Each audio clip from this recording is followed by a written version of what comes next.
자, 2차 전도여행 우리 이제 한번 계속 해보겠는데요. 지금 있는 곳은 어디냐면 빌립보입니다. 빌립보라는 걸 기억하셔야 돼요. 빌립보에서 지금 바로 앞장면이 뭐였냐면, 두아디라에 살았던 자주장사 루디아를 만나가지고 지금 이제 그 집에 복음이 이제 임하고 세례를 줬던 그런 곳입니다. 그리고 이제 보세요.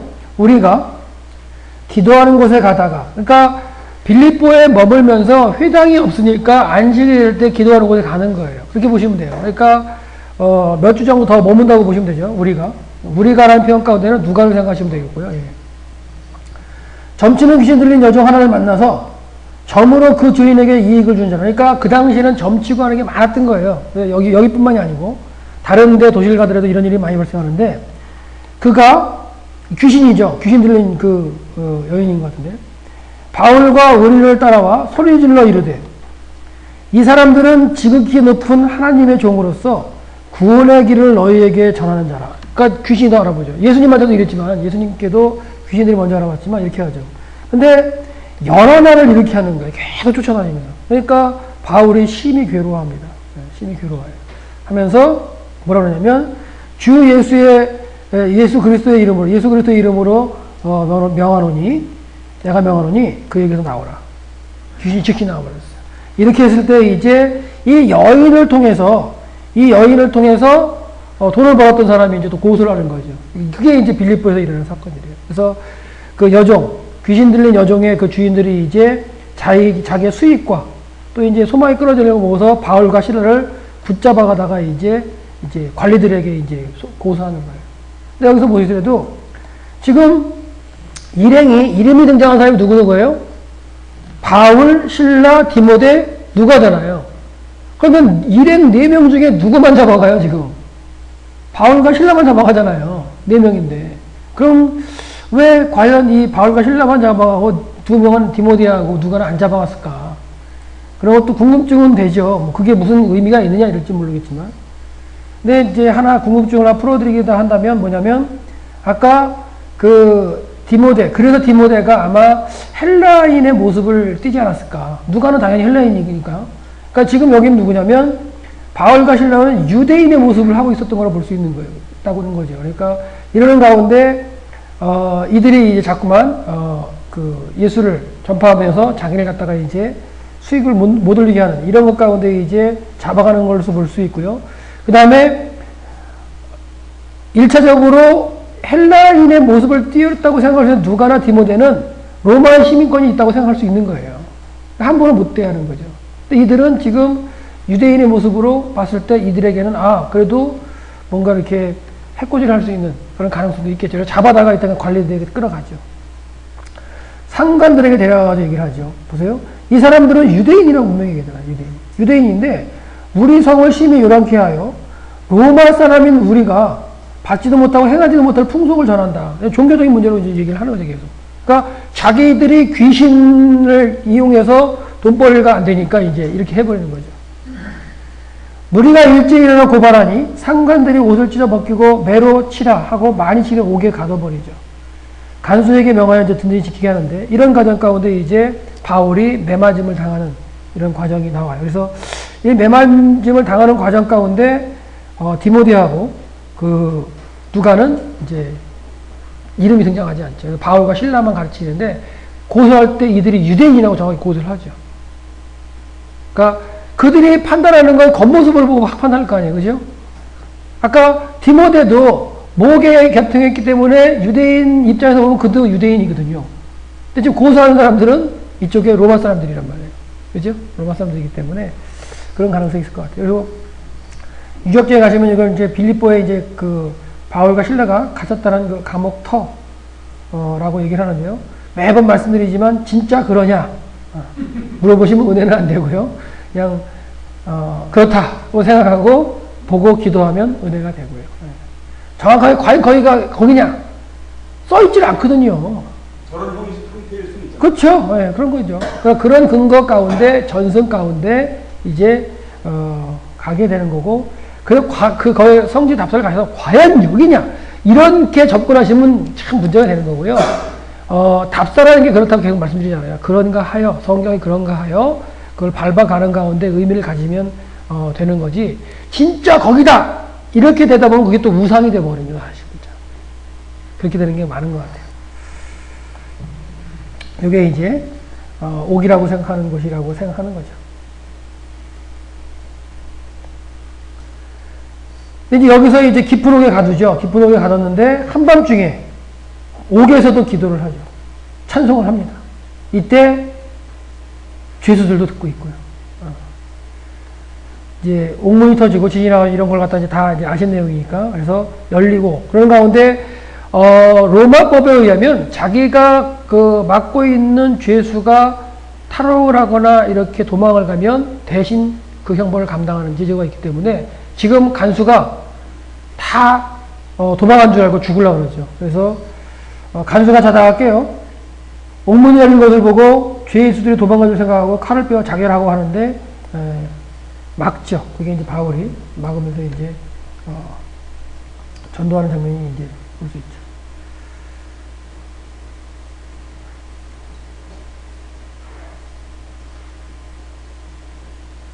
이거 아까 안 보셨나요?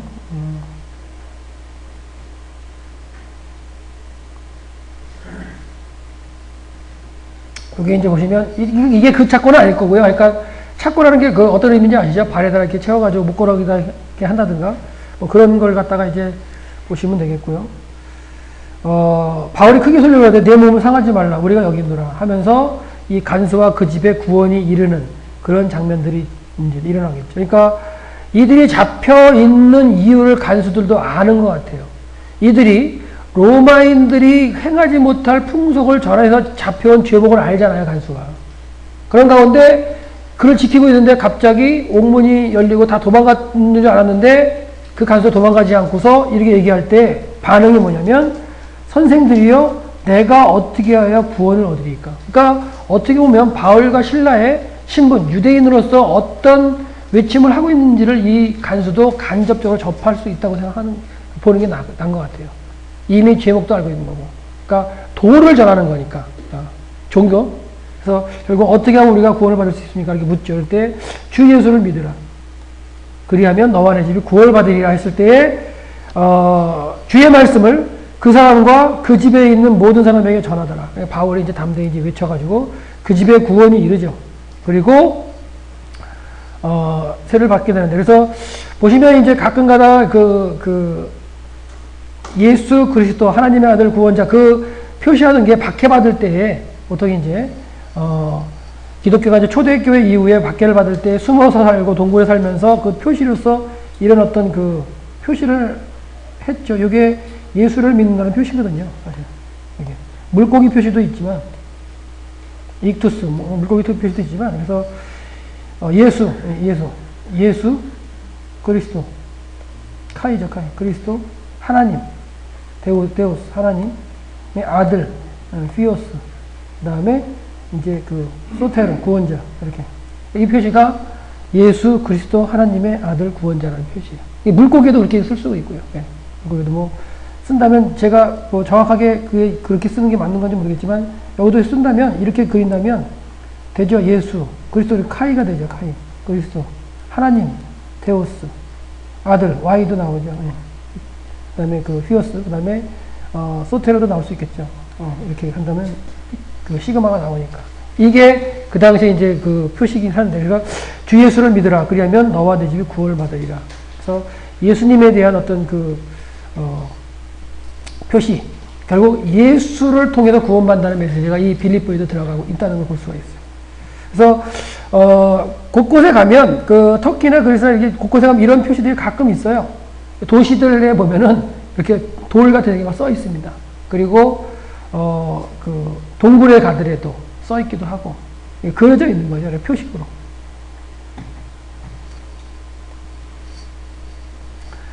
결국 이제 그 간수와 온 가족이 세례를 받는 장면이 있습니다. 네. 그리고 이제 얘기를 하죠. 날인 셈에 상관들이 부하들에게 보내요 이렇게 하는데. 그냥 보내라 했을 때 바울이 뭐냐면 내가 로마 사람인데 너희들이 그냥 막 때렸지 않느냐. 그러면서 이제 항의하는 장면이 나오죠. 그렇죠. 죄도 정치 아니하고 공중 앞에 때렸다. 우리 로마 사람이라. 그때 두려워하는 거예요. 로마 사람은 막대하는 게 아니거든요. 그러니까 지금의 미국 사람들이 그렇게 특권이 있는 것처럼 이 당시에 로마 시민권 가진 사람은 대단했거든요. 그러니까 황제 앞에 재판을 받지 않고는 사형도 안 하는 게 법이었기 때문에. 그러니까 끝까지 바울이 황제 앞에 서겠다고 선언하면서 계속 내가 황제 앞에 재판을 받겠다는 게 그 얘기거든요. 황제 앞에 재판을 받지 않고는 함부로 안 죽였거든요. 못 죽였거든요. 그게 로마법이었기 때문에. 그런 것처럼 너희들이 내가 로마 사람인데 막 때리다가 이제는 그냥 가만히 몰래 보내려고 하느냐. 그럴 수 없다. 하는 가운데 이제 부하들이 로마 사람이라는 말을 듣고서 이제 놀래죠. 그리고는 이제 권합니다. 이제 뭐 얘기를 해가지고 성을 떠나기를 갖다 구역했겠죠. 그래서 결국은 두 사람이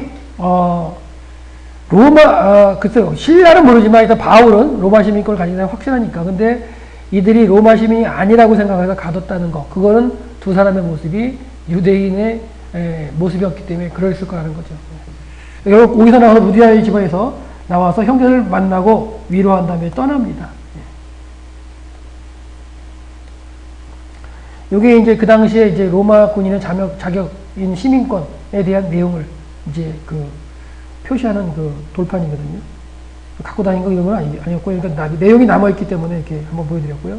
그들이 이제 빌립보를 떠나죠. 그러니까 빌립보에서는 이제 좀 기억하실 게 자주장사 루디아, 아니면 마게도니아의 첫성, 그 다음에 누가라고 관련됐을 때 어떻게 된다고요? 여길 떠나면 누가는, 남아있는 개념을 보셔야 된다는 거. 떠나갈 때, 이제, 저희가 이제 떠나갈 때, 이제 없어지고, 그다음에 그들이라는 표현도 그렇죠. 그러니까 자기가 빠진 그들이 이제 떠나간다는 거 해서 빌립보를 그렇게 생각하시면 될 것 같아서 우리는 빌립보 그러면 자주장사 루디아만 많이 설교하셨잖아요. 그죠? 많이 이제 여자들에 이렇게 집중하시는데, 누가도 집중을 한번 해볼 수 있다는 거예요. 남자로서의 누가. 그 이후에 교훈 3차 때. 들어서 쓴 교훈이에요.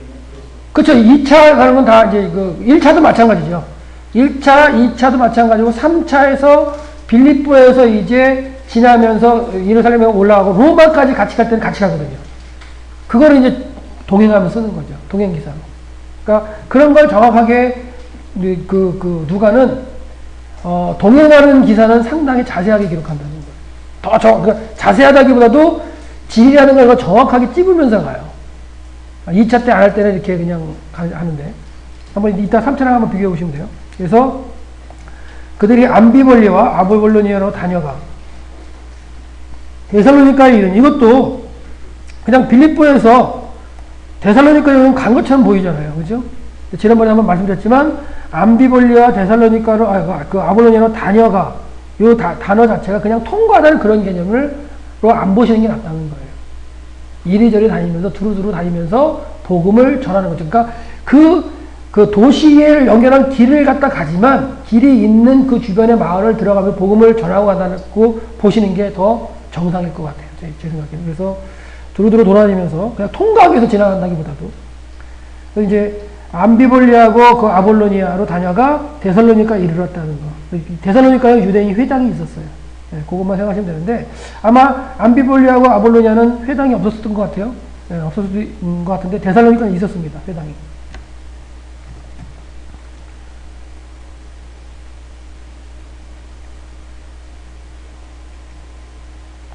다녀간다는 표현이 그냥 디오디오가 그냥 통과하다는 그런 의미가 아닐 것 같다는 걸 이제 말씀드리는 거예요. 그래서 전파하면서 복음을 전파하면서 갔다는 거 하고요. 그 다음에 빌립보죠.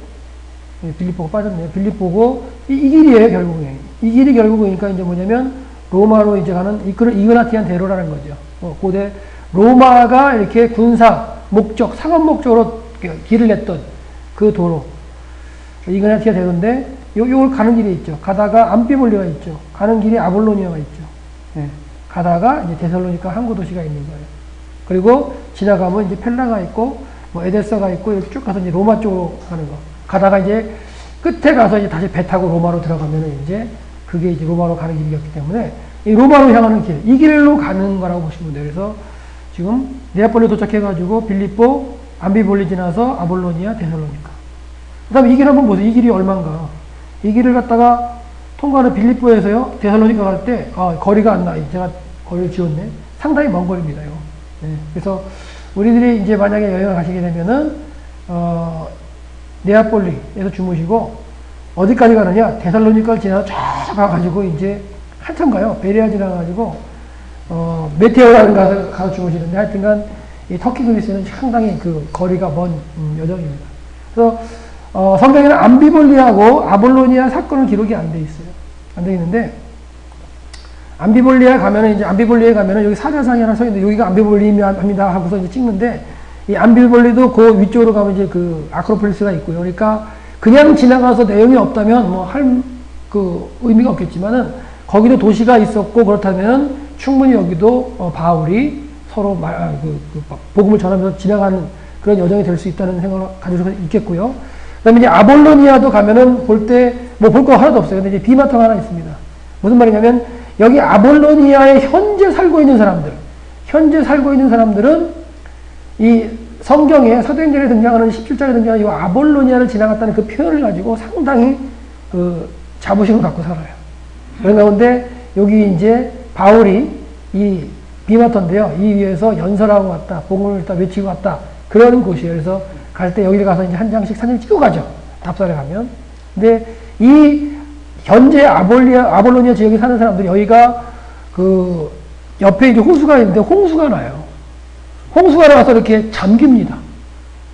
잠겨가지고 이렇게 마을을 갖다 저 높은 데다 만들어주고서 이주하라고 해도 이주를 안 해요. 왜?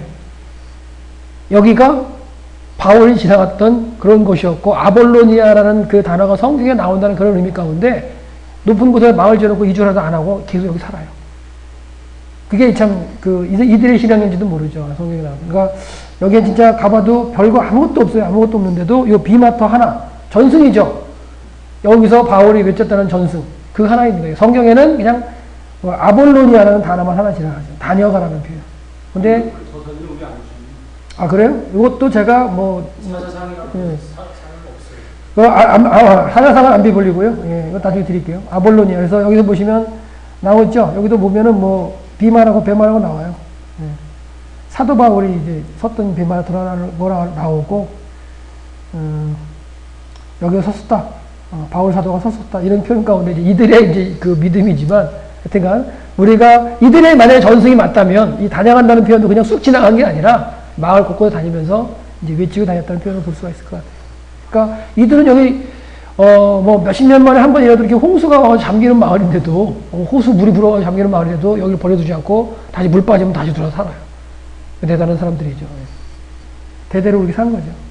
그 다음에 이제 데살로니카로 가서 이제 회당에 들어갔다는데, 지금 데살로니카가 그리스에 가면, 두 번째 도시 정도로, 그러니까 아테네 말고 큰 도시인데요, 데살로니카가. 이제 알렉산더 동상도 서 있고, 이 앞에가 바다입니다, 바다. 해변의 도시긴 한데. 여기도 가면, 어딜 가느냐면 디미트리우스 교회. 여기가 이제 정교회입니다, 정교회인데, 정교회에서는 그 디미트리우스, 이를 갖다가 성인으로 취급하잖아요. 그래서 이제, 그 이름을 따가지고 정교회를 들어가서 방문을 하게 되는 거죠. 보통 일정은 다 여기 들어가요. 그러면 정교회 들어가서 정교회 설명 듣고 바울 잠깐 설명 듣고, 이 지하에 가면 이제 로마 시대에 좀 약간 유적이 남아요. 길들여 유적이 남아 있어가지고 거기를 보고 나오게 되는데요. 근데 데살로니카는 지금은 그만큼 유적은 없습니다. 그래서 그 3주 동안 이제 데살로니카에서 복음을 이제 말씀하셨는데, 이들이 시차적이지 못했죠. 핍박하고 그랬죠. 가만히 보면, 여기 이제 그 데살로니카 갔다가 베레아를 가서 딱 사람들 모습을 봐도 지금도 그런 느낌이 납니다. 데살로니카 사람들은 지금도 이런 도시 안에서 서로 이렇게, 경쟁적으로 사는 그런 모습들을 볼 수 있는 것 같아요. 큰 도시로. 근데 베레아 가면은 사람들이 뜨뜻하고, 그 다음에 이렇게 또 신사적이라는 느낌이 지금도 들어요. 차를 한 잔 마셔도, 찻집에 들어가서 마셔도 분위기가 그래요, 분위기가. 그런 느낌을 들을 수가 있어요. 데살로니카 이제 이 교회 이제 있고요. 지하에 들어가면, 지하 모습도 제가 천천히 하자고. 여기 이제 그 교회 지하터의 로마 시대의 길이에요. 그러니까 바울도 이 길을 다녔을 수는 있겠죠. 근데 그 밑에 쪽에 가면은 뭐가 있냐면 이제 아고라가 있어요. 무슨 말이냐면, 이 디미트리우스 교회 보통 가는 데 말고, 밑에 한 5분 정도 걸어 내려가면은 발굴된 데가 또 있습니다. 그러니까 이제 여기는 상가죠, 상가. 보통 이제 그 고대 당시에 이제 사람들이 모여서 상점을 이루고 했던 그런 곳이기 때문에, 과연 이곳이 더 가능성이 많죠. 아고라. 보통 아덴이나 이런 데 가서도 아고라에 가서 자꾸만 얘기를 하고 강론하고 사람들이 여기 모여서 토론하는 장소이기 때문에 바울이 갔다면 여기를 갔을 가능성이 크죠. 예. 여기는 안 가요, 잘. 예. 여기서 한 5분 걸어 내려가면 있거든요. 돈도 안 내는데. 예, 이렇게 로마식 시대에 있는 이 원형 극장 이런 것도 다 남아있긴 하죠. 이게 데살로니카의 모습이에요. 그래서 데살로니카에 3주를 머물면서 강론을 한 곳이 이제 바울의 여정이 되겠습니다. 그래서 새 안식일 성경을 가지고 강론하며 뜻을 풀어서 뭐 하냐면 여기 회당이 있었어요? 없었어요? 여기 있었습니다. 그렇죠. 회당이 있습니다. 회당에 들어간 거예요. 회당에 들어가서 회당은 일단 구성원이 유대인이죠. 그다음 경건한 이방인이죠. 그들은 유대교를 믿는 사람들 일단은 그 회당에 들어왔다는 자체가 그러니까 그들에게 뭐를 얘기하느냐 성경을 읽어주고 뜻을 풀어주는데 구약 성경이겠죠. 구약 성경을 읽어주고 풀어주는데 그리스도가 해를 받고 그러니까 메시아가 해를 받고 죽은 자에서 다시 살아나야 할 걸 갖다가 쫙 가르치죠. 그러니까 가르쳤을 때 다 빨려 들어갔을지도 몰라요. 그런 가운데 결론이 뭐예요? 그 그리스도가 예수다. 결론 부분에서 뒤집어질 수 있죠. 이제. 그러니까 막 구약을 설명하면서 했을 때는 사람들이 쫙 빨려 들어오죠. 왜? 유대인으로서 구약 성경을 설명을 하는 거니까 막 이제 설명을 듣는 거예요. 근데 결론이 뭐냐? 증언하고 이르되 내가 너희에게 전하는 이 예수가 곧 그리스도였다. 여기서 이제 뒤집어지는 거죠. 저건 죽이려면 죽여! 이럴 수도 있는 거고 쫙 따라서 듣다 보니까 그래? 이게 예수야? 그럼 마음이 동해서 쫓아가는 사람은 이제 그리스도를 예수를 그리스도를 받아들여서 이제 개종이 되는 거죠. 개종. 유대교 개종이 되는 거고 그렇지 않고 저는 죽일 놈이 있나 하고 이제 대적을 하면 유대인은 남아있는 거고 유대교는 남아있는 거고 그런 모습입니다. 그래서 지금 여기 회당 안에서 벌어진 사건이라고 보시면 되는데 그 중에 어떤 사람 곧 경건한 헬라인 요거 이제 그 이방인으로서 들어온 유대교 들어온 무리들이고요. 적지 않은 기부인도 함께 권함을 받고 바울과 신랑을 따르는 사람들이 있다는 거예요. 근데 이제 이들이 이방인으로 들어왔다가 따르려고 하다가 또 원래 유대인으로서 대적하는 사람들이 또 막 얘기하고 또 하면은 또 마음이 왔다 갔다 하고 이런 모습들을 볼 수가 있습니다. 그러니까 바울은 아직까지도 빌립보니나 오면서 데살로니가 와서 회당을 중심으로 들어가죠. 이제 유대인들이 시기에서 이제 대적하는 걸 볼 수 있어요. 그래서 이들은 이제 이 데살로니가 지역에서도 이 상권이나 이런 걸 충분히 잡고 있었던 사람이라는 거예요. 유대인들은 어디 가나 그랬었기 때문에. 유대인이 지혜를 지키 돈 아니에요. 그렇죠? 이 돈, 재물을 가지고서 그 시대에 살아남을 수 있는 게 재물이었기 때문에 그 도시의 뭐 정치, 경제, 문화 이런 걸 다 이제 좌지우지할 수 있는 그런 게 결국은 재물이었다는 걸 생각한다면 상술로 돈을 번 거죠. 그래서 결국 유대인들이 뒤에서 불량한 사람들을 데려온다든가 아니면 정치적인 거 뭐 이런 것 가운데 이제 바울과 신라 그 일행들을 갖다가 이제 대적하는 모습이 나타나는 거죠. 그래서 야손의 집에 침입하여 그들 백성을 끌어요. 그래서 야손이라는 사람이 이제 듣고서 이제 깨달았던 사람일 수 있어요. 그래서 결국 이제 야손의 집에 들어갔지만 일행을 발견하지 못하고 야손이 맞죠. 예. 그 다음에 이제 그 무리와 읍장들이 이 말을 듣고 소동하여 야손과 그 나머지 사람들에게 보석금을 받고 놓아주는 이런 장면들이 결국은 데살로니가에서 이루어지는데 데살로니가는 복음에 그렇게 호의적이지가 않았어요. 그게 그 다음 장면에 나오는 베레아랑 비교가 된다는 거예요. 밤에 형제들이 이제 바울과 신라를 이제 베레아로 보내죠. 요거는 이제 믿음을 받았던 형제들 같아요.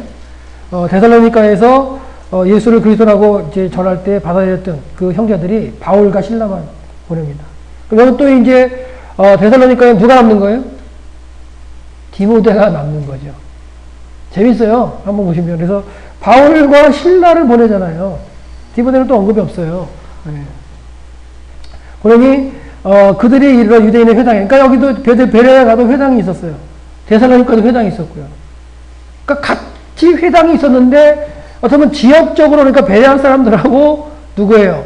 그 데살로니가 사람들의 회당은 똑같은데 거기에 모여있는 유대인들도 있고 경건한 이방인들도 있었을 텐데 그들의 느낌이 틀린 건 뭐냐면 도시가 주는 느낌이 틀렸던 거라고 볼 수 있는 거예요. 어떻게 보면 구성원 자체가. 그래서 베레아에 있는 사람들은 데살로니가에 있는 사람들보다 너그러워서 예전에는 신사적이어서 이런 표현 쓰죠. 너그러워서 간절한 마음으로 말씀을 받고 이것이 그러한가요? 날마다 상과다. 그러니까 유대교적인 삶을 살면서도 성경을 대하는 방법이 좀 틀렸던 것 같아요. 예, 그 데살로니가 사람보다도 베레아 사람들은 좀 더 이 말씀이 그러한가 하여 연구하는 사람들이었다는 거죠. 예, 여기에 모이시는 분들 같은 것 같아요. 좀 더 이렇게 말씀이 그런가 연구하는 그런 모습 가운데 그 중에 많은 사람들이 이제 믿죠. 그래서 헬라 쪽에 이제 귀부인들 또 남자들이 이렇게 믿는 거예요. 결국 베레아에서 이렇게 복음이 이제 외쳐지는 모습을 볼 수가 있고요. 그래서 베레아가 여기 있네요.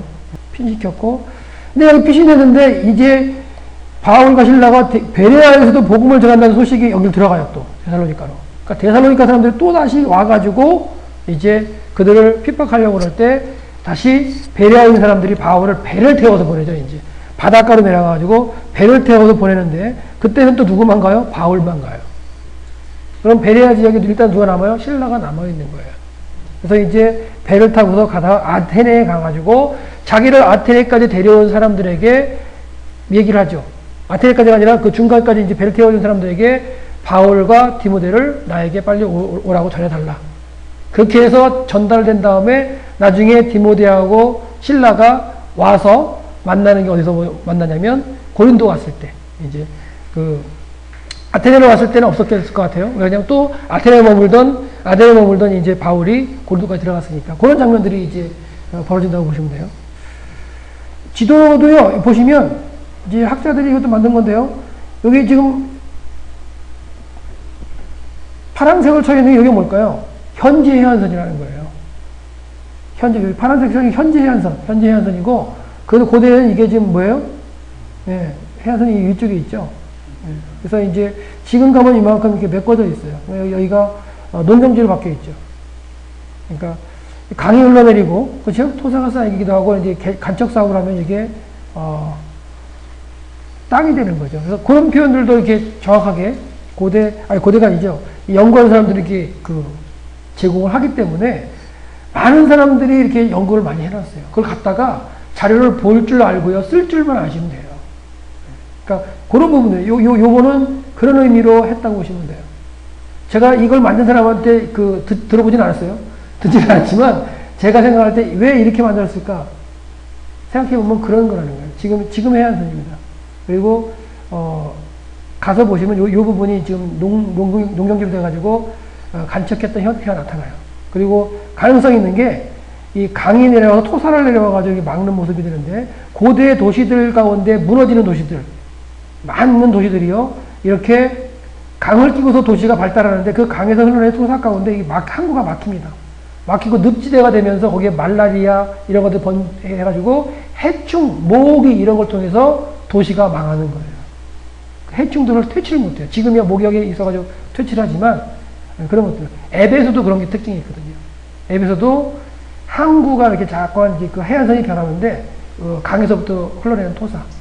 결국은 몇 세기가 지나가면 도시가 거기서 정착이 될 수가 없는 상황이 돼버리는 거죠. 이런 것 때문에. 갈대우르도 마찬가지예요. 갈대우르도 지금은 땅으로 변했지만 그 자체가 예전에 아브라함 시대 그때는 해안에 있는 도시였어요. 그것도. 그런 개념을 보시면 좋을 것 같아요. 그래서 지금은 베레아로 간 거고요. 예, 베레아에도 이거 이그나티아대로 흔적이 남아있긴 하죠. 이거 로마로 가는 길에보다 그 길은 있지만 다른 쪽으로 올라가는 길이 해서 에데사를 통해서 로마 쪽으로 가는 길이 있고요. 여기는 이제 로마 시대에 그 길이 깔려있긴 합니다. 베레아에도. 그다음에 회당의 구조를 잠깐 이렇게 보여드립니다. 그러니까 이거는 이제 그 갈릴리 지역에 있는 회당의 모습이라고 생각하시면 돼요. 그래서 2층 구조로 되어 있고요. 1층은 남자들이 이제 와서 회당에 모임을 갖는 거고, 2층은 아이들과 그 여자들이 모여서,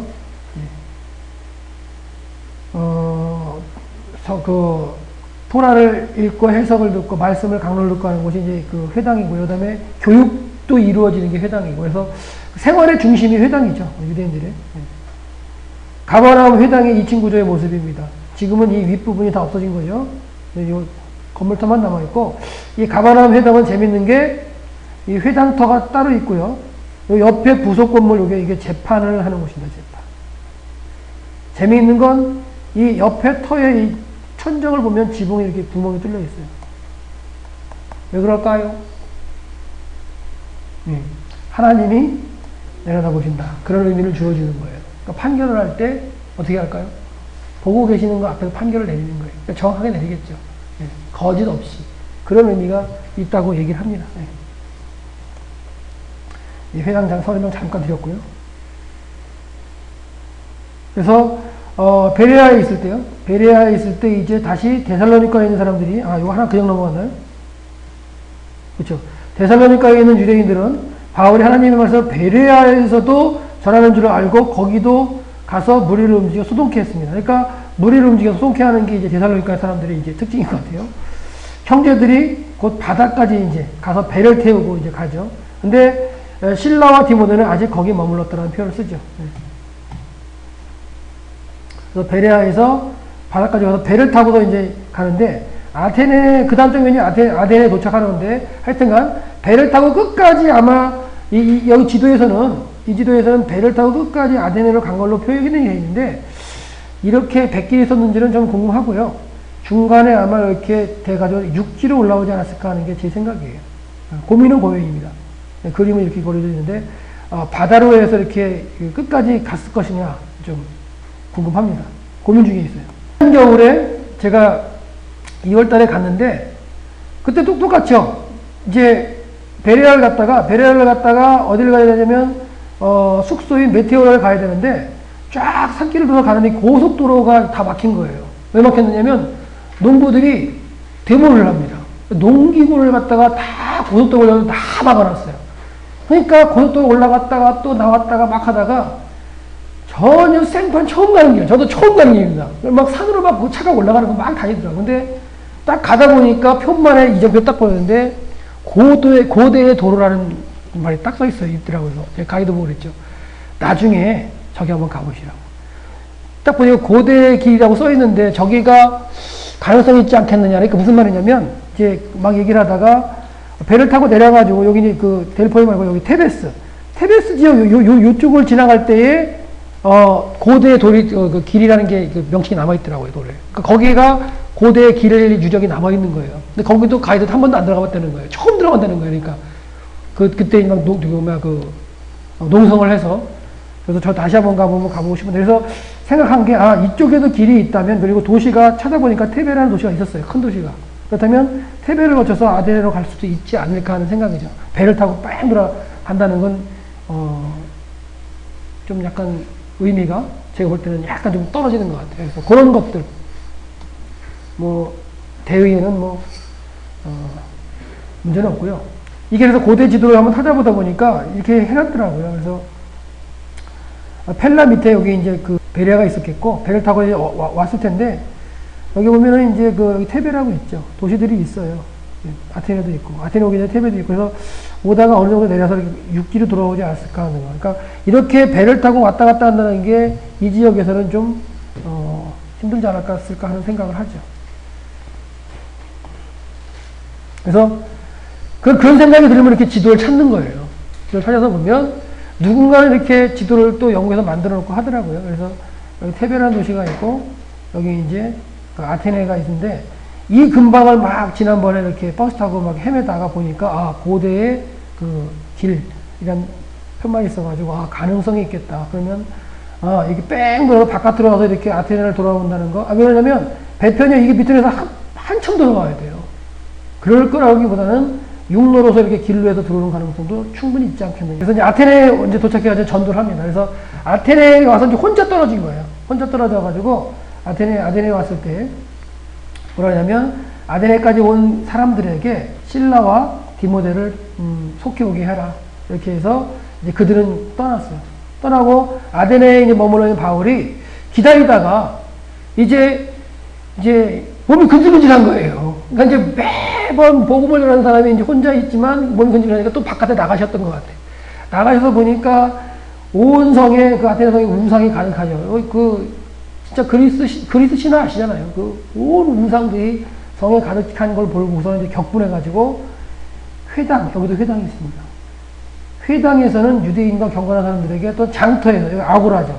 장터에서는 날마다 만나는 사람 별로 아니에요. 그러니까 데살로니가에도 어떻게 보면 가는 곳마다 회당이나 장터.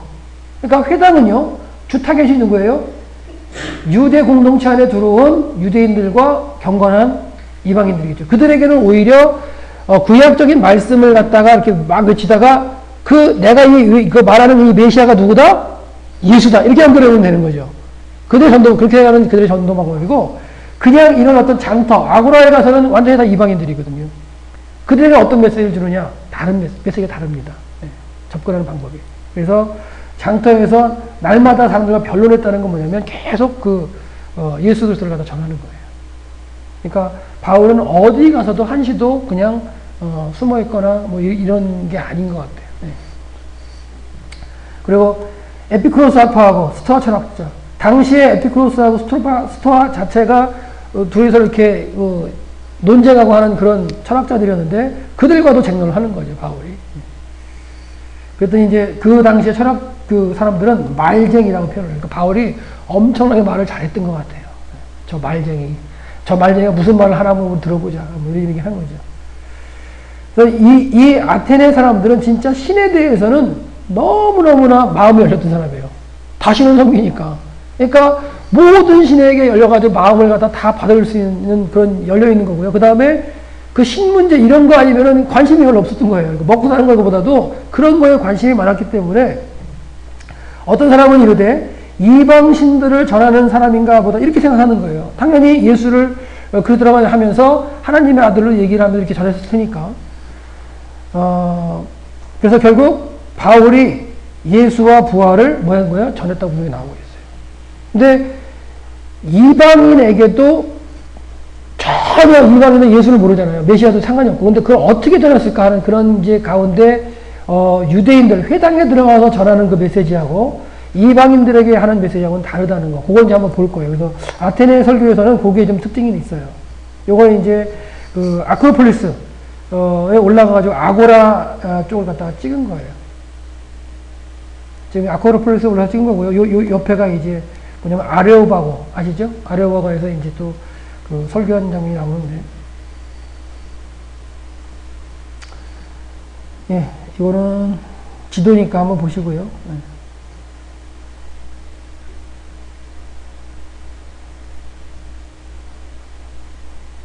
이것도 아고라 모습이네요. 예. 이거는 아고라에서 이제 이쪽 이제 아크로폴리스. 그러니까 아까 얘기했지만 이 아크로폴리스는 신전이 있는 거죠, 신전. 신전이 있고, 그 다음에 평상시 신전이나 제사드리고 하고, 그 다음에 전쟁에 갔을 때는 다 이제 피해가지고 전쟁하는 그런 장소로서의 그 성의 모습들. 이제 아테네의 그 아크로폴리스입니다. 자, 그래서 이제 바울을 붙들어가지고 아레오바고원들에 가서 얘기를 하죠. 내가 무슨 말을 하려고 그러느냐? 네가 얘기하는 게 우리 처음 듣는 얘기다. 그러니까 이 사람들은 처음 듣는 얘기, 처음 듣는 신에 관심이 많은 거예요. 왜? 토론하고 이런 걸 좋아하니까. 근데요, 그리스 사람들은 지금도요, 그렇게 말하는 걸 좋아해요. 뭐 그렇게 말이 많은지 막 무지하게 시끄러워요. 진짜 막 한번 막 싸우는 것도 같고 엄청나게 시끄러운데, 근데 말로는 안 지려고 그러니까. 그러니까 말로 짓는 거는 전혀 이 사람들이 생각이 없는 것 같아요.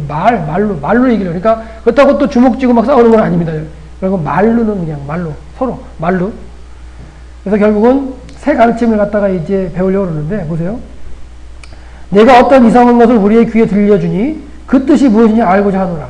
그러니까 이상한 얘기를 하는 것 같아요. 처음 듣는 얘기. 그럴 때, 그 아덴 사람들 특징이 나오죠. 모든 아덴 사람들은 낙원에 대한 외국인들이 가장 새로운 것을 말하고, 새로운 거 듣기를 좋아하는 거예요. 새로운 걸 말하는 걸 듣는 것 외에는 달리 시간을 안 써요. 이 사람들이 새로운 거, 뭐 어떤 종교적인 거, 뭐 이런 것들도. 그러니까 토론하기 좋아하고, 말하기 좋아하고, 그렇기 때문에. 이 아테네 사람들의 특징입니다. 아레오바고의 언덕, 지금의 모습이고요. 올라갈 수 있어요. 설교하는 게 보세요. 아테네 사람들아, 너희들은 내가 보니 범사의 종교성이 탁월하다. 모든 신들을 다 섬기는 거예요.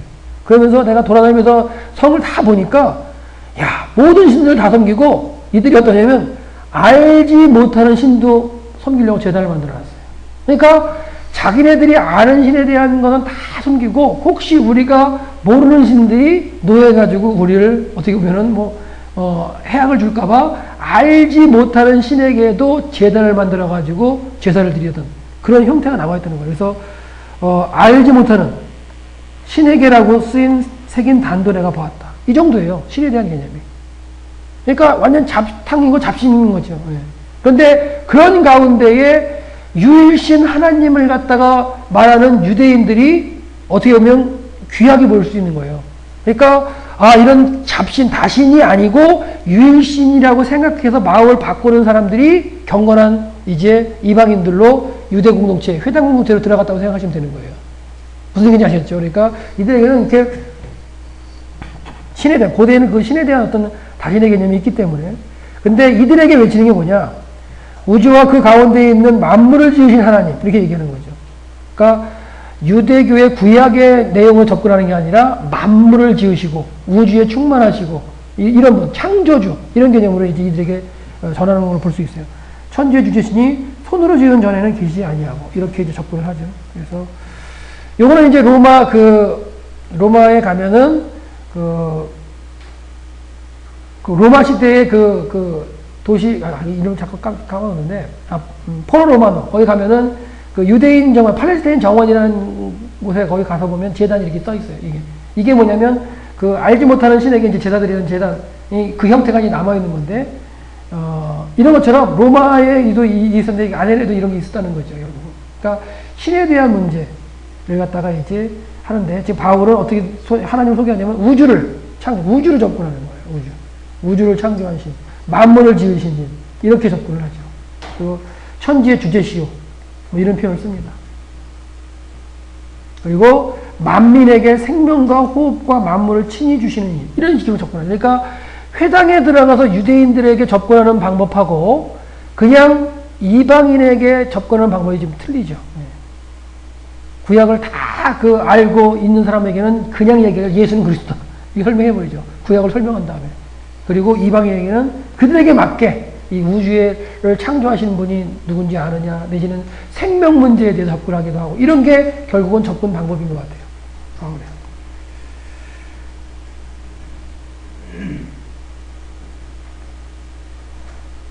그러다가 이제 쭉 이렇게 얘기하다가 무슨 얘기를 하느냐, 끝에 가서는 꼭 하는 얘기입니다. 이거는 이제 공통적인데 죽은 자의 부활 얘기를 하는 거예요. 얘들이 죽었다가 부활한다, 이 개념에 이제 사람들이 또 다시 이렇게 꼭 하는 거죠. 그러는 가운데 어떤 사람들은 조롱도 하긴 해요. 근데 어떤 사람은 이 일에 대하여 내 말을 다시 듣겠다 하는 장면이 나오죠.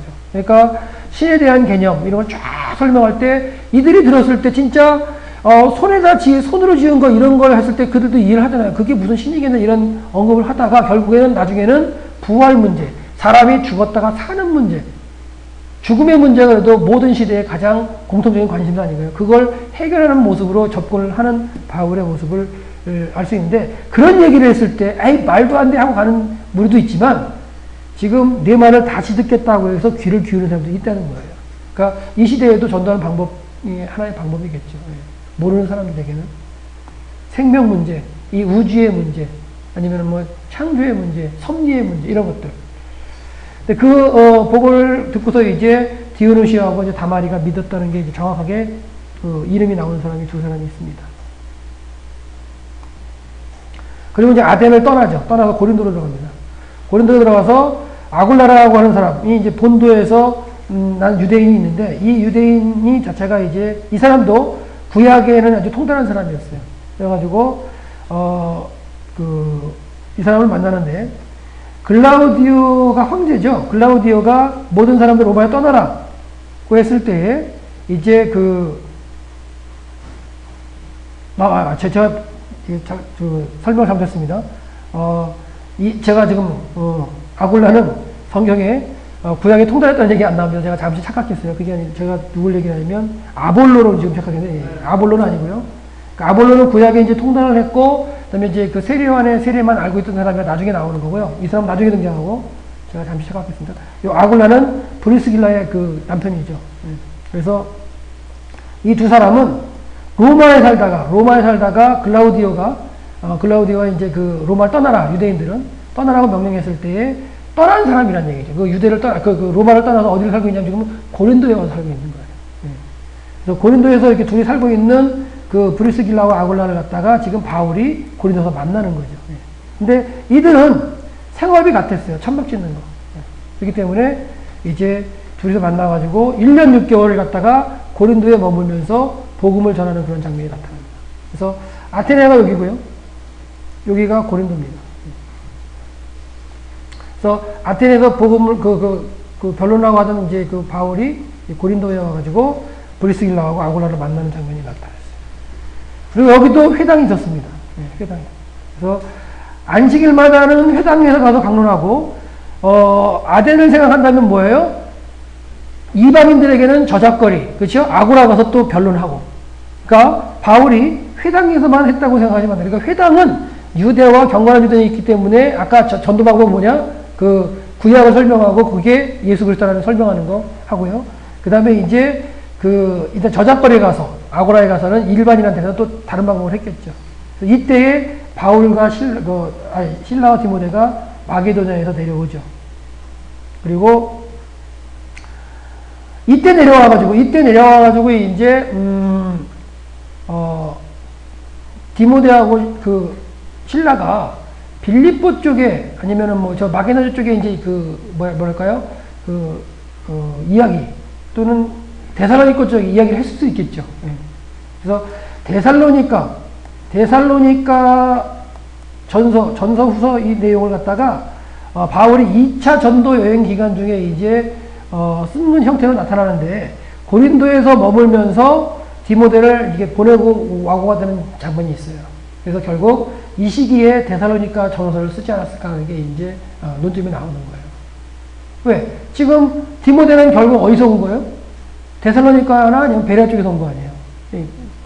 신라도 마찬가지고. 그래서 지금 거기에 상황을 이제 전달받은 거죠. 3주 동안 이제 복음에서 외쳤던 그곳이 교회가 서가고 그런 모습을 전달했을 때 거기서 또 이제 문제점이 발생하면 이제 바울이 막 써가지고 또 편지를 보내고 하는 그런 장면들이 여기서 나올 수 있어요. 그래서 2차 전도여행을 지나면서 쓴 책이 2권이라고 그랬는데 그게 데살로니가 전서. 데살로니가 지나왔잖아요. 그죠? 이런 게 되겠고요. 그 다음에 여기에 1년 6개월을 머물기 때문에 충분히 가능성 있는 그런 어떤 서신서를 보내는 장면이 나타나고 디모데를 보내는 장면도 나타납니다.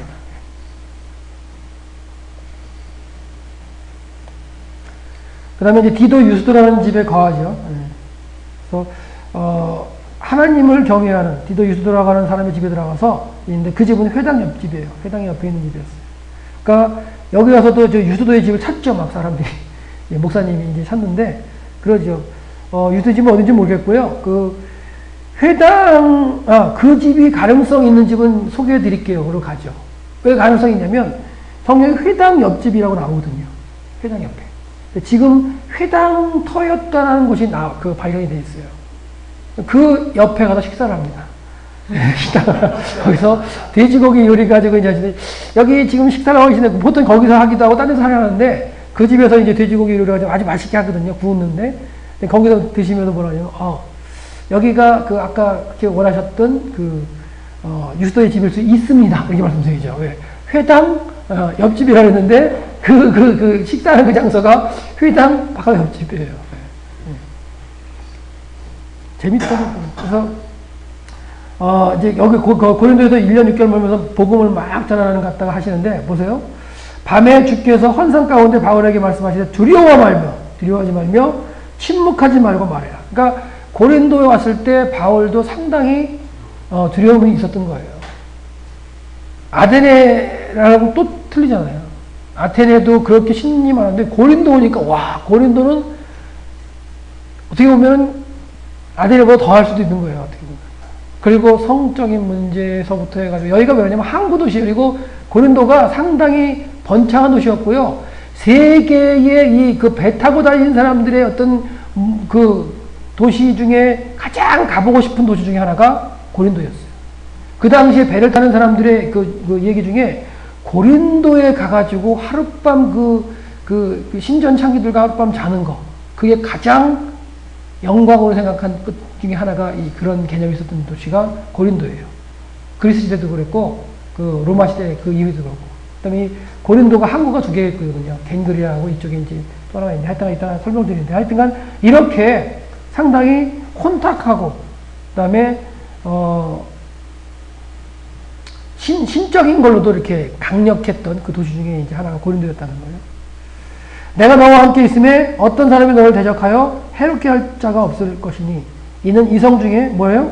내 백성이 많다. 내 백성이 많은데 누군지 모른다는 얘기예요, 너도. 그러니까 외쳐라. 외치다 보면 그 내 백성이 돌아온다. 이게 이제 하나님의 말씀인데 여기서 1년 6개월을 갖다 외치는 모습을 볼 수 있어요. 1년 6개월은 많이 외치는 거죠. 데살로니가 같은 경우는 3주잖아요. 그죠? 그래서 이제 고린도 회당터입니다. 어디냐면, 이게 지금 고린도 그 아고라 유적이고요. 여기가 이게 아폴로 신전 기둥이 몇 개 남은 것 같아요. 그 다음에 이제, 아폴로가 제우스인가 잘 모르겠네요. 하여튼간 신전터고요. 요 부분이 이제 회당터라고 얘기를 해요. 어떻게 하느냐? 여기서 시나고그라는 그 그리스에 있는 그 유대인 회당터라는 그 그리스에 있는 그 돌이 발견됐어요. 그리고 식사는 요 바깥쪽에서 합니다. 바로 옆에. 이렇게 해서 지금 다 거의 많이 발굴돼가지고 다 이제 세워놨고요. 쭉 보고서 이렇게 이제 그 당시 고대의 그 길이에요. 여기가 이게 쫙 저작거리. 여기가 이제 아고라가 되는 거죠. 그러니까 지나가서 밖으로 나가서 여기 나가면 여기서 식사를 해요. 거기 회당터인데 이게 발견된 거죠. 어떻게 보면 헤브루 시나고그 이렇게 나오거든요. 앞에는 빼고 없고 시나는 없고 써 있고 헤브루 뭐 이렇게 써 있잖아요. 그래서 히브리인의 회당이다 이런 어떤 느낌 가운데 글씨가 써 있는 이 조각이 발견되니까 거기 발견되기 때문에 거기가 회당터일 거라는 걸 갖다 이제 논증을 하는 거죠. 여기 발견됐어요. 재미있는 건 로마의 도시에 이제 회당이 존재했다는 건 계속 말씀드리자 유대인의 영향력이 그래도 있었다는 거예요. 회당은 건물을 짓고 있는 거거든요. 그죠? 그러니까. 근데 이제 그 회당을 중심으로 이제 바울이 복음을 전하긴 했지만 하나의 도구였죠. 또 그 회당을 통해서 핍박받는 것도 그 회당을 중심으로 했어요. 그러니까 회당 자체가 그 바울이 복음을 전하는 그 당시의 회당 자체가 여기에 유대인이 포함되어 있고요. 경건한 그 이방인이 포함되어 있어요. 그러니까 이들은 그래도 구약의 내용을 알면서 공부를 하는 사람들이에요. 그러니까 뭐에는 관심이 있어요? 메시아에 대해서는 관심이 있죠. 그러니까 그 메시아에 대한 관심을 구약을 쫙 성경을 풀어줘요. 그러니까 바울이 구약에 정통한 사람 아니에요. 그죠? 정통한 랍비였단 말이에요. 그 바리새인이었기 때문에 쫙 설명하다가 마지막에 가서 메시아 그리스도가 누구다? 예수다. 내가 말한 예수다. 그 예수가 죽었다가 3일 만에 부활했다. 그러니까 이제 거기서 파급효과가 큰 거죠. 쭉 그 해석에 그냥 마음을 뺏겨가지고 와 진짜 왔던 사람은 그런가 그렇구나 해가지고 쫓아가는 무리가 있는가 하면 순간 갔을 때 저런 이렇게 되는 사람이 있는 거죠. 그리고 이 흩어졌던 그러니까 로마의 전역에 흩어져 있던 사람들이 예루살렘 공동체의 절기 공동체 6월절 때 올라가잖아요. 6월절 때에 팔레스타인 안에 있는 유대인만 올라오는 게 아니에요. 모든 사람들이 다 올라옵니다. 그 로마의 전 지역에 흩어진 사람들. 그래서 사도행전 1장 거기 보면은 어디까지 오냐면 갑바도기아에 있는 사람도 내려온다고 표현이 나와요. 아까 갑바도기아 어디였냐면 갈라디아의 그 위쪽에 거기가 갑바도기아예요. 거기서도 온 사람들이 있어요. 사도행전에 모인 무리들에 보면 회당 그 절기 때. 그러니까 그런 거 볼 때 여기에 가서 여기에 각 도시에 있는 회당에 있는 사람들도 예루살렘을 다 다녀왔던 사람들이 다 있는 거예요. 그렇기 때문에, 그 얘기도 듣죠. 예수가 3일 만에 살았다고 그런 얘기가 도는 걸 알 거 아니에요. 그러니까 그런 얘기가 탁 나중에 나왔을 때, 이제, 알레르기 반응이 일으키는 사람들은 이제 대적을 하는 거고. 딱 구약을 갖다 쫙 설명을 들었을 때, 이 사람이 진짜 정통하게 잘 풀어주네. 그러다가 기다리던 그 메시아가 예수다. 그래서 쫓아가는 사람도 있고, 그게 이제, 회당에서의 바울의 강론의 그 중점이었다고 보시면 돼요. 그러니까 결국 마지막에 가서 둘로 갈라지는 거죠. 믿는 사람과 못 믿는 사람. 1년 6개월을 머물고 있는데, 이때가 갈리오가 아가야 총독되었다는 구절이 나오죠. 그래서 이때도 유대인들이 이제 결국은, 예수를 메시아로 이제 그 소개하는 바울이 못마땅했는지도 몰라요. 그걸 인정하지 못하는 유대인들이 일어나가지고 바울을 잡아가지고 그 당시에 이제 갈리오가 이제 바뀌었어요. 총독으로 이제 바뀌면서 그 사람에게 와가지고 이제 고소를 하는 거죠. 그랬을 때 이 갈리오도 참 재밌죠. 델피에서 발견된 이제 성문인데요. 갈리오가 51년이나 52년 경에 아가에 총독되었다는 그 근거를 갖다가 이제 발견된 거예요. 델피에서. 그러니까 결국 바울이 1년 6개월 동안 고린도에 머물렀던 기간은 언제로 잡힐 수 있는 거예요? 51년이나 52년이 될 수 있다는 게 이제 이런 고고학적인 증거에서 이제 나타나는 거죠. 갈리오가 총독되었을 때. 이 갈리오도 야, 니네 종교적인 문제는 니네들이 해결해. 정치적이나 뭐 이런 사회에 혼란이 있는 문제가 아니면 가져오지 마. 이렇게 하는 게 이제 갈리오가 그런 얘기를 하죠. 부정한 일이나 불량한 행동이 있으면 내가 관여하겠지만 언어나 명칭이나 너희 법에 관한 거면 나한테 묻지 마라. 너희들이 해결해라. 지금 바울이 외치는 거는 종교적인 거잖아요. 예수를 그러잖아요. 그러니까 전혀 이게 정치적인 문제랑 관련이 없지 난 관련 안 하겠다. 이게 그 당시에 이제 로마 사람들의 행동이었고, 그 다음에 또한 바울이 로마 시민권이었기 때문에 아마 그럴 수도 있어요. 그러니까 관여해봐야 관심이 없는 거죠, 이 총독들은. 그래서 법정을 쫓아냈죠. 그랬더니 이제 회당장 소스테네를 잡아서 법정에 때려요. 그러니까 그건 이제 니네들이 알아서 해라. 뭐 회당에 관련된 문제고 너희들의 문제니까.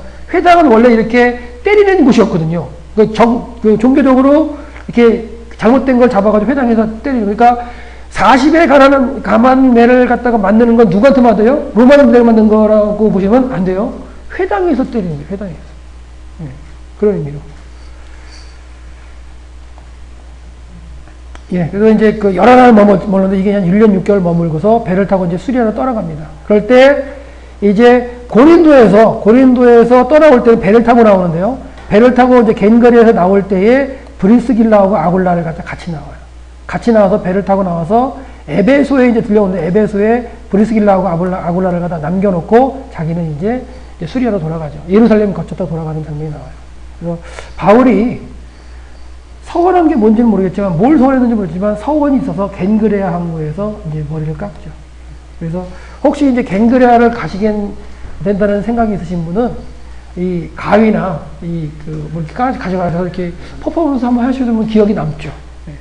뭔가 결단한 바가 있기 때문에 그냥 막 사진 찍고만 오시는 거라서 성경적이니까 거기서 한번 가위가 살짝만이라도 이렇게 한번 잘라본다면 그게 남을 거예요. 그러면서 나도 뭔가 여기서 뭐 서원하는 그렇게 답사에 하는 방법이 그걸 꼭 따라가자는 건 아니지만 이제 그 인상을 가지고 거기서 있었던 사건을 기억하면서 성경을 볼 수 있는 거잖아요. 그러니까 바울도 분명히 고린도를 떠나면서 뭔가 서원한 게 있었어요. 하나님 앞에. 그래서 그걸 가운데 이제 머리를 깎죠. 이게 서원법 중에 하나예요. 구약에 나오는 서원법 중에 하나인데 머리를 자르는 거. 갱가량의 모습입니다. 지금은 이런 돌더미밖에 안 남았어요. 갱그레 이제 한국가 예전에 이렇게 있었을 텐데 지금 아까 그런 모습밖에 안 남아 있고요. 갱그레 항구에서 이제 머리를 깎습니다. 그래서 이 고린도가 갱그레아가 있고요. 항구가 여기 레기움이 있죠. 두 항구가 있어요. 왜 그러냐면 이 고린도가 섬이 아닙니다. 여기 요것만큼만 붙어가 여기 반도가 된 거예요. 반도가 됐는데 이 고린도로 돌아가려면 엄청나게 돌아가야 돼요. 그래서 배를 타고 가가지고 여기서 지금 배를 대요. 배를 대가지고 작은 배 같은 경우는 육지로 끌어올려요. 끌어올리고 물품을 내려가지고 이쪽으로 이동을 시켜가지고 여기서 배를 띄우는 거예요. 그게 더 싼 거예요. 그러니까 고린도의 배들이 지나가면서 여기 레기움으로 왔던 배는 이게 여기까지 옮겨질 동안 그 선원들이나 뭐 사람들이 고린도에 머물면서 이제 유흥도 들고 이럴 수도 있는 거죠. 그러니까 고린도가 발전을 할 수밖에 없는 도시요.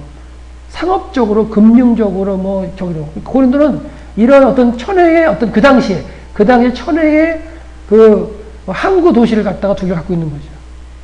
그걸 알 수 있는 게 한번 보여드릴게요. 지도를 전체적으로 보시면 되는데, 지도가 하나 전체적인 게 나오면 좋은데, 제가 지도를 전체적인 게 하나 안 집어넣네요. 여기 있네요. 이걸 보시면, 이게 지금 고린도거든요, 이게. 이런.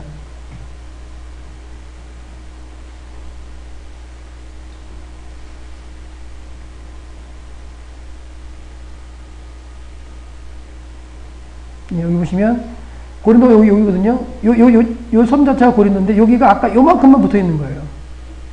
그러니까, 돌아가자면 어떻게 돼요? 멀잖아요. 그러니까, 여기 레기움하고 갱그레 그거 두 항구가 도착해서 배를 갖다가 따로 해서 선원들 내려가서 물건 따로 실력하고 오고 이렇게 한 거예요. 그러니까 나중에 여기를 운하를 파죠. 네로가 운하를 팔려고 그랬어요. 이게 돈 되겠다는 생각을 한 거예요. 그래가지고 유대인들 잡아다가 여기도 운하를 팔려고. 그 이후죠. 바울 이후죠. 그러니까 바울인데 운하를 만들어 놓고 했는데 그것도 안 됐고요. 나중에 이제 근대에 들어와가지고 이제 운하를 파가지고 고린도 운하가 3대 운하죠. 파나마 운하, 저쪽에 이제 이집트의 이름 까먹었네요. 운하 하나, 3대 운하 중에 하나인데. 하여튼 이런 도시가 이제 고린도입니다. 에베소에 이제 와서 여기서 떠날 때 갱결에서 머리를 깎고 에베소에 들려가지고 브리스길라와 아굴라로 에베소에 머물게 하죠. 그래서 거기 머물게 하고 또 회당에 들어가서도 또 유대인과 변론했는데 보세요. 그러니까 가는 도시마다 한 길 합니다. 그리고 회당이 있었어요. 그러니까 얼마나 그 당시에 유대 공동체가 흩어져 있다는 걸 알 수 있어요. 도시들마다 다 있어요. 그러니까 에베소도 그 당시에 엄청나게 큰 도시였거든요.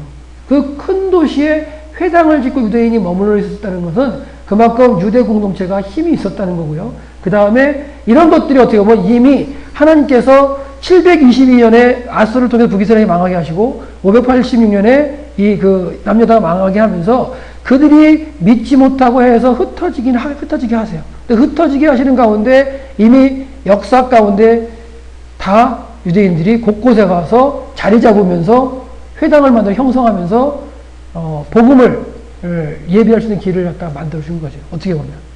그러니까 하나님의 이 역사하심과 일하심은 실패도 없으신 거고요. 그렇죠? 시간이 지나면서 계획이 다시 이렇게 하시는 거지 실패는 아니죠. 어떻게 보면. 이스라엘 백성들이 못 믿어가지고 그들을 통해서 구원을 하려 했던 게 못 믿었지만 그 또 다시 퍼져나가가지고 그들 또 다시 깨우치어서 쓰시는 거예요.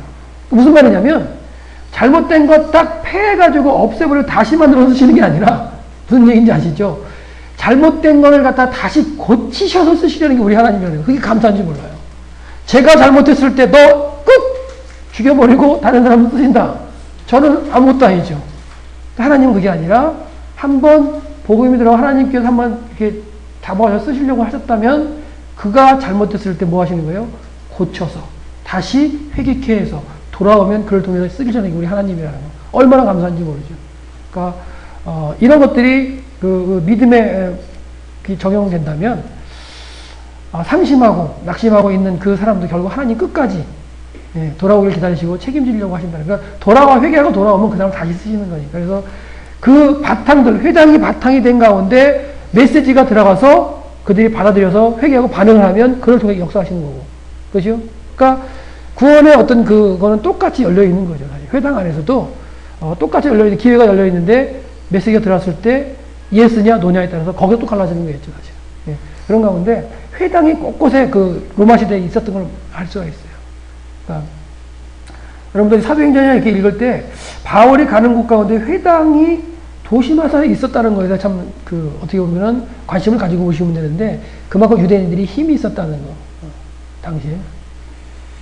그리고 바울은요, 이제 곳곳에 가서 안식일만 하는 거예요, 지금. 안식일만 되면 무조건 그 도시에 회당 가서 변론하고 얘기해. 그러니까 구약에 대면 쫙 얘기해서, 와, 대단하다. 이렇게 딱 이게 집중을 받았을 때, 메시아가 예수다. 그러면 이제 거기서 고민하기 시작하는 거죠. 야, 구약을 저렇게 잘 뚫어줬는데, 저 사람 얘기가 맞는 것 같은데, 또 따라가자니 걸리고. 왜? 그런 거 있는 거죠. 그다음에 또 생각해보자니 맞는 것 같으니까 또 믿기도 하고 이런 게 바울의 유대인들 아니면 경건한 이방인들에 대한 회당에서의 전도 방법이었던 거예요. 예, 회당은 강론이 있었다는 거예요. 예배의 형태가 아니라 이제 강론이었었는데 기도하는 집의 모습이었고요. 율법을 해석하고 하는 곳이었고 그다음에 치리를 하는 곳이었고요. 그다음에 교육을 하는 곳이었고 이런 곳이 회당이었는데 하여튼간 여기 회당에 이제 머물러 이제 변론을 하고요. 그다음에 브리스길라와 아굴라를 갖다가 에베소에 머물게 하고 이제 본인은 이제 예루살렘을 거쳐서 이제 수리하러 돌아가죠. 이게 에베소 모습인데 이 에베소 모습은 3차가 거의 에베소에서 이제 활동하는 거기 때문에 그때 설명을 드릴게요. 에베소 원형극장 25,000명 정도 모였다는 것입니다.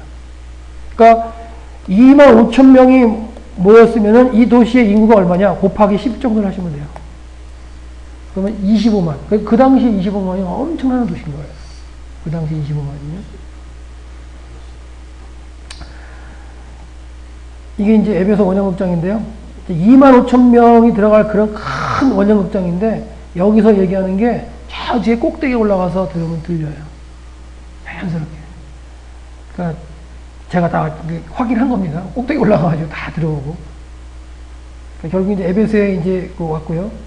에베소에 오면은 이거는 다음에 해도 되겠네요. 3차 때 해도 되니까. 그래서 결국 에베소에 머물러가지고 이제 그 브리스갈리아를 남겨두고서 예루살렘에 올라가서 잠깐 보고를 한 다음에 다시 수리아로 돌아가는 거. 요게 이제 2차 전도여행의 이제 마지막입니다. 그래서 바울이 2차 전도여행을 갔다가 이제 그 처음에 떠날 때 계획하고 갔죠. 예, 그러니까 내가 1차 전도여행 했던 데를 둘러보고 그 다음에 한 곳은 아시아로 갈 것이냐. 그렇죠? 생각을 했어요. 그리고 지나가면서 막혔을 때 또 다시 비두니아 쪽으로 갈까?